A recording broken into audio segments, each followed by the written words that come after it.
Hello friends, तो आज हम लोग बात करेंगे 1964 के एक 50 पैसे कॉइन के बारे में। तो फ्रेंड्स, इससे पहले जिस वीडियो में हमने जवाहरलाल नेहरू के इंग्लिश लेजेंड की कॉइन की बात की थी, ये सेम वही कॉइन है, बस इसमें हिंदी में जवाहरलाल नेहरू हिंदी लेजेंड में है। तो फ्रेंड्स, ये वही कॉइन है, सेम कॉइन है, बस ये हिंदी लेजेंड में है। तो फ्रेंड्स, इंग्लिश लेजेंड वाला जो इससे पहले कॉइन की बात की थी जिस वीडियो में, तो वो स्केयर्स की कैटेगरी में आता है, बट ये कॉइन कॉमन है। तो पहले आई बात कर लेते हैं इस कॉइन की डिस्क्रिप्शन के बारे में, स्पेसिफिकेशन के बारे में। तो ये है इसका ऊपर साइड, इसमें देवनागरी में भारत पैसे और इंग्लिश में इंडिया पैसे लिखा हुआ है। बीच में इसका लेजेंड अशोका पिलर और उसके नीचे इसका 50 पैसे का डिनोमिनेशन 50 लिखा हुआ है। तो फ्रेंड्स, ये स्केयर्स नहीं है, ये कॉमन कॉइन्स हैं, तो आप इसको रेयर या स्केयर्स बिल्कुल ना समझें। इंग्लिश लेजेंड में जिसमें जवाहरलाल नेहरू इंग्लिश में लिखा है वही स्केयर्स कॉइन है, और जवाहरलाल नेहरू ये वाले ये कॉमन कॉइन है। फ्रेंड्स, ये सिर्फ 2 मिनट से मिंट हुए थे, पहली बॉम्बे दूसरी कलकत्ता, और दोनों ही मिनट के कॉइन्स बिल्कुल कॉमन कॉइन्स हैं।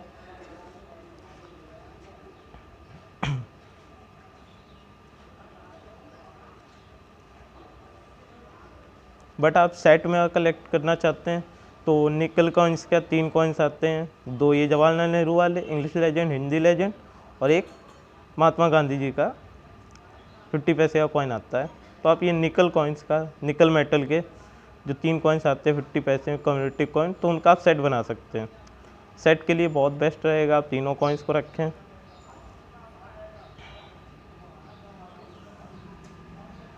तो फ्रेंड्स, ये सिर्फ 2 मिनट से मिनट हुए थे, पहली बॉम्बे दूसरी कलकत्ता, दोनों ही बिल्कुल कॉमन कॉइन है, इन्हें आप बिल्कुल भी रेयर ना समझें।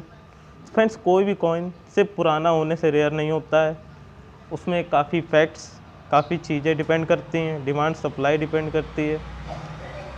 कोई एरर से, OMS से या ऑफ सेंटर से भी रेयर होता है, कोई सिक्का से मिंट से रेयर होता है, कोई सिक्का कांस्टेंट एरर होता है। तो फ्रेंड्स, काफ़ी सारे फैक्टर्स डिपेंड करते हैं जब कोई सिक्का रेयर होता है। कोई 100 साल पुराना सिक्का भी सिर्फ 20 रुपये का हो सकता है, और कोई 1 साल पुराना सिक्का भी 50,000 रुपये का हो सकता है। तो ऐसा बिल्कुल भी आप ना समझें कि पुराना होने से कोई सिक्का रेयर होता है। आपने खुद देखा होगा कि एग्जीबिशंस में जब आप गए होंगे कभी भी, या देखिएगा, तो वहाँ पे लॉट के लॉट कॉइन्स रखे रहते हैं। तो फ्रेंड्स, जो चीज़ हज़ारों की क्वांटिटी में आपको दिख रही है, या लाखों की क्वांटिटी में, 100, 200, 500 की क्वांटिटी में दिख रही है सामने आपको हज़ारों की क्वांटिटी में, तो वो चीज़ रेयर कैसे हो सकती है? वो चीज़ रेयर नहीं हो सकती अगर आपके सामने अब आप एग्ज़ाम्पल ले लीजिए माता वैष्णो देवी के 5 रुपये सिक्के के बारे में। तो फ्रेंड्स, वो सिक्का हर किसी के पास है, वो सबसे कॉमन कॉइन है, और लोग सबसे ज़्यादा रेयर उसी सिक्के को समझते हैं।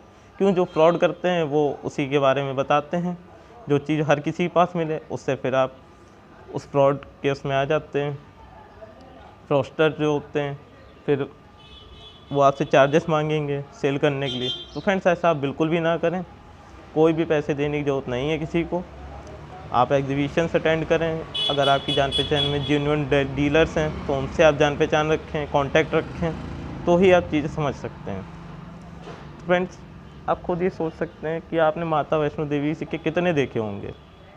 आपने 100, 200, 500 इतने साल में 10 साल हो गए उस कॉइन को मिंट हुए, वो करोड़ों की क्वांटिटी में मिंट हुआ है। तो फ्रेंड्स, उस पर भी मैं एक डेडिकेटेड वीडियो बना दूंगा, जिससे कि आपको नॉलेज मिले कि वो सिक्का रेयर बिल्कुल भी नहीं है। तो फ्रेंड्स, इसीलिए मैं यही कहना चाहता हूँ, कोई भी सिक्का रेयर होने के काफ़ी फैक्टर्स होते हैं। तो फ्रेंड्स, आज बात कर लेते हैं इस कॉइन की वैल्यू की। तो फाइन कंडीशन में 20 रुपीज़, वेरी फाइन कंडीशन में 30 रुपीज़, एक्स्ट्रा फाइन कंडीशन में 40 रुपीज़, और UNC कंडीशन में 60 रुपीज़। तो फ्रेंड्स, कॉमन कॉइन है बिल्कुल भी, ये दोनों मिनट का बिल्कुल कॉमन कॉइन है। फ्रेंड्स, आपको वीडियो अच्छी लगी हो तो लाइक शेयर और कमेंट करें, और चैनल को सब्सक्राइब करें।